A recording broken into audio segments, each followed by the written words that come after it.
I want to share a story with you today because this came up recently with a client as I was coaching him. And there are a couple of lessons here in this personal story of mine.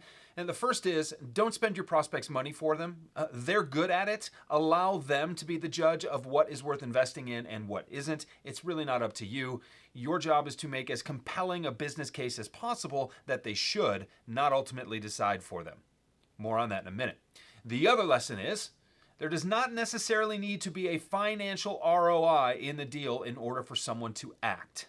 If you can create enough tension early on in the process, if you can convey a large cost of inaction, then the financial ROI is really only part of the larger release of that tension. So here's the personal story. This is probably 10 years ago. I'm driving and my car basically dies. Lights go on in the dashboard that you're not supposed to see, and I manage to limp into a car dealership. They tell me that my alternator is gone. I've got 125,000 miles on the car or something like that. Regardless, the detail doesn't matter. I'm looking at $1,200 to $1,500. Not the pill I wanted to swallow on a Friday afternoon, but hey, at least they gave me a loaner and I got to make a funny, hey, babe, you're not gonna believe where I'm calling you from call to my wife to tell her what's going on. I'll be home in an hour or so and, we'll figure out dinner. Well, when I called her, she said, hey, babe, you're not gonna believe what I just figured out. She went to turn on the TV, and 3 little red flashing lights and no screen coming on meant, according to the manufacturer, that we needed a new TV. This was not the call that I wanted to hear. This was not the message I wanted to hear when I was already calling her about spending some money that we weren't planning on spending. And with 2 young children, about 4 and 2 at the time, the TV is kind of a big deal. Right? It's something to keep distracted or to keep them distracted. It's something to give them to focus on, to learn. I don't need to talk about TV and parenting, but we needed to make 2 purchases on one day. So what do? Well, pack everybody up when I get home and we go to Costco. Because Costco's where I'm looking for electronics. You can call me, you can make some joke about me being, a caricature of a dad because I'm taking the kids and the family to Costco on a Friday, but whatever. That's where I'm going. I figure we've got a TV that we loved. It was expensive at the time when we bought it, but 5-6 years have gone by. We can probably get the same TV, maybe even a slightly more upgraded TV for not nearly as much as we paid for the first one, right? So we get in, I've got my sights set on what I want. I walk over, look at it, comparable television, same brand, everything, like $700. I'm thinking, look, after the $1,500 I just committed to spending, this one sounds like a winner. I like it. It's even just a little bit bigger than the one that just broke on us. I think this is where we're going. So I go to show my wife, and I come to get her, and she and the kids are mesmerized by this other TV that's on the display floor. It's a little bit smaller than the one I want, and it's 3 times more expensive, a little more than 3 times more expensive. This TV was $2,500. And of course, it's a nice TV for $2,500. It's $2,500 at Costco. I mean, it was probably $3,500 somewhere else.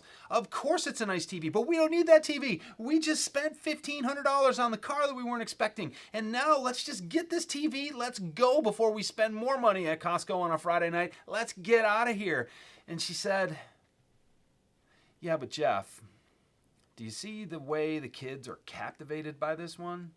This LED 4K 3D TV. We don't even use the 3D part of it, which is just kind of laughable. So speaking of features and benefits that are going to be next level that don't ever get utilized, you can use that as an example.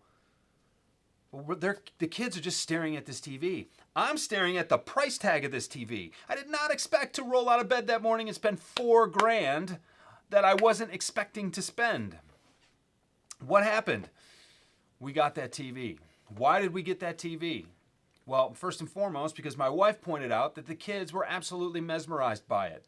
And look, the picture was brilliant. You had a 4K TV versus just another plasma that we were already very happy with. There's clearly a difference. We did not need this, but it hooked us. We thought about what could be. We thought about cranky kids who just need to be distracted. We thought about all the times when I could watch the World Series or the Super Bowl or the Masters or whatever in this brilliant resolution. We thought about what it would look like on the wall. I looked back at the price tag and said, please, let's not do this. And then I got that look from my wife that a lot of people get from their partners, which says, yeah, we know which one we're going home with, even though we don't like the number associated with it. So what happened? I spent money I didn't plan on spending. I spent money that I found, not because I had it laying around, but I found because this all of a sudden became important. It became too important not to do. Ironically, I was less enthused about spending the $1,500 on my car, even though I needed it to do my job. There was all the logical justification in the world. The financial ROI was there for my car. It certainly wasn't for a TV that we didn't need, even though we really liked it. But you know what happened? That was the beginning of the end for me in that car. I decided to get rid of it, sold it probably 4 months later, made a little bit of money on it, not a whole lot of money on it, but made what I felt was enough to get rid of it. And now 10 years later, we're still looking at this TV. And I will tell you this, at least 10 times a year, typically when we're watching a movie or some sporting event on in the evening or whatever it is, or even like a Pixar movie or something, we are amazed at this TV. And 10 times a year or more, my wife will just look at me and say, I am so glad we bought this TV. So think about what really goes into justifying a purchase. It's not always just a financial return on investment. It's memories, it's entertainment, it's being, in this case, it's being dazzled by technology in a way that makes us feel good multiple times a year. But if you are convincing yourself that, oh, there's no way they're going to spend money on this. Oh, there's no way that I can get them at this price point. Oh, I just don't know if the business case is there. It's not always about business cases. It's not always about, is there a clear dollar for dollar justification here? You have to understand that there's more that goes into the decision than what you can bring from a logical nature. And sometimes, if your emotional attachment to the purchase is big enough, it will get you over the hump of a lack of a financial justification. So think about this. Just before you let your own predispositions, before you let your own prejudices get in the way of your sales process, make sure you do everything you can to sell the positives of making this decision, to get people to the point where they really start to see themselves making this decision versus turning it down because it just doesn't make sense. What they might just find in the long run is that it was one of the best decisions they ever made.